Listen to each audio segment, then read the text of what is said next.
የጋርዱላ ዞን ህብረ ብሔራዊ ህዝቦች በጋራና በአንድነት በፍቅር የሚኖሩበት ነው። ከነዚህ አራት ነባር ብሔሮች መካከል ደግሞ ደራሼ፣ ኩሱሜ፣ ማሾሌና ሙስዬ ይገኙበታል። የአዲስ ዘመን ብስራት ሃይሶ ተርባ ክብረ በዓልና ሰባተኛው የፊላ የበዓል ፌስቲቫል በዞኑ ዋና መቀመጫ በሆነችው በጊዶሌ ከተማ እየተካሄደ ይገኛል። በማስጀመሪያ ፕሮግራሙ የእንኳን ደህና መጣችሁ መልእክት ያስተላለፉት የጊዶሌ ከተማ አስተዳዳሪ አቶ አሸናፊ ታዬ ሃይሶ ተርባ የህዝቦች አንድነት የሚንጸባረቅበት በዓል በመሆኑ ጠብቆ ማቆየት ያስፈልጋል ብለዋል።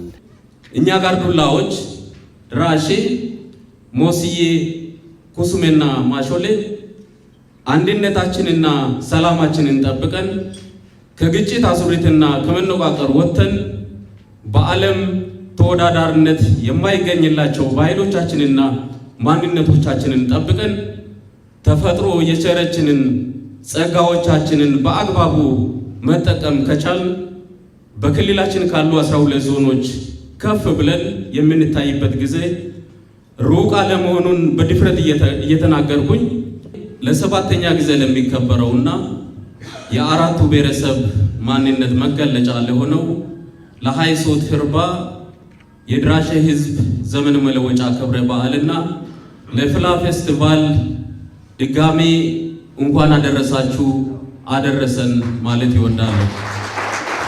የጋርዱላ ዞን ዋና አስተዳዳሪ አቶ ግንኙነት ኪታሙ በኩላቸው ሃይሶ ተርባ የአብሮነትና የወንድማማችነት የፍቅርና የደስታ በዓል ስለመሆኑ ጠቁመው ሲምፖዚየሙ የበዓል እሴትን ለዘላቂ ሰላም መተርጎም የታሪክና የቋንቋ ጥናት በጽሑፍ ተሰንዶ ለትውልድ እንዲተላለፍ ማስቻል እንደሚገባ አመላክተዋል። ባህል ለኢኮኖሚ እድገት አስተዋጽኦ እንዲያበረክት ስልት የሚቀይስበት ሲምፖዚየም ስለመሆኑም የዞን ዋና አስተዳዳሪ አስረድተዋል።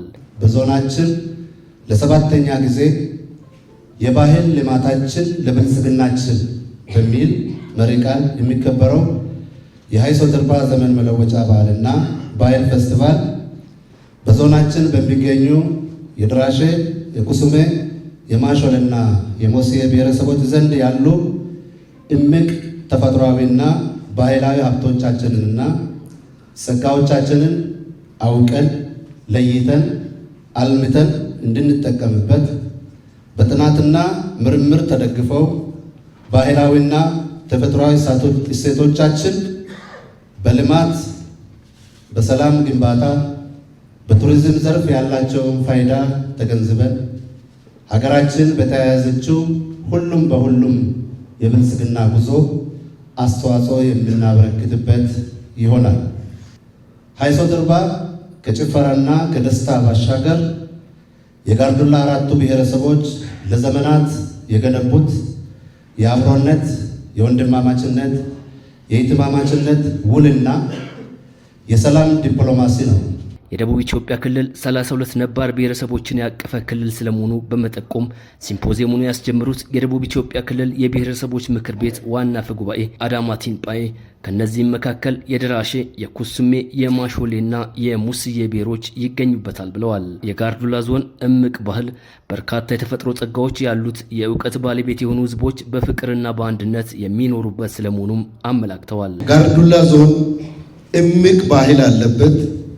ያልተገለጡ፣ ያልተነገሩ፣ ያልተጻፉ በርካታ የተፈጥሮ ሀብቶች ያሉበት አካባቢ፣ ህዝባችን ታታሪ፣ ትጉ፣ እጅግ በሳይንስ ያልተጠኑና በደንብ ያልተገለጡ ረቂቅ የሆኑ አብሮት ያደጉ እጅግ ሳይንስን እንደገና መልሶ የሚፈታተኑ የእውቀት ባለቤቶች ያሉበት አካባቢ ከመሆኑ ጋር ተያይዞ ከኛ ከምሁራን ከፍተኛ ስራ ይጠበቅብናል። በሲምፖዚየሙ ባህል፣ ቋንቋና ታሪክን የሚዳስሱ የጥናትና ምርምር ስራዎች በምሁራን የቀረቡ ሲሆን ውይይትም ይካሄድባቸዋል ተብሎ ይጠበቃል።